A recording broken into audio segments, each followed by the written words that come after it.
Apertura de uma facilidade nova para simbolicamente para crescimento e desenvolvimento de um mundo dinâmico que nós vivemos. Com a apertura de Paradeira Drive-Thru Center, qual é um conceito novo para Aruba Bank está seguir crescer e desenvolver. De um ano de celebração grande, onde a Aruba Bank está celebrando 90 aniversário, o banco está celebrando a introdução de mais inovação e eficiência que está combinando cliente atual e futuro cliente. No ano 2013, a Aruba Bank anunciou que o será é sucursal de Paradeira para mudar a operação para o edifício novo na Hato, que abre, por certo, em dezembro de 2013, o banco fez uma promessa no distrito de Paradeira que pronto não introduzir um conceito diferente. Vale que a apertura de Paradeira Drive-Thru Center, a Aruba Bank quer demonstrar na Paradeira e a Aruba inteira que não cumpre com a promessa aqui.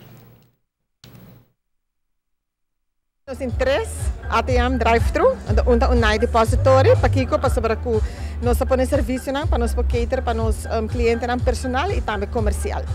Wel, com eigenlijk a ideia que nasce, nós temos um banco que tem drive-thru ATMs, é onde ATMs mais gosta.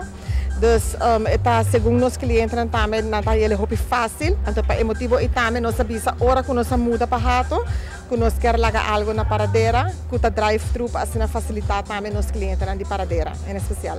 Vooral hora que nós abrimos o edifício above, queda baixinho, anche como tem que bisa que nos clientes de Paradeira tá fazem uso de nos sucursal na Hato, pero toch tá tem necessidade de parte dos clientes para nos queda com algo aqui não para assim não para fazer uso toch de nos serviço não. Durante a cerimônia de apertura, há 3 bandeiras, a bandeira de Aruba, a bandeira de Aruba Bank e uma bandeira de logo de Paradeira Drive-Thru Center. Seguir para um show de luz para assim depois fazer uso de serviço de ATM e assim a declarar a Paradeira Drive-Thru Center abrir oficialmente para o público em geral.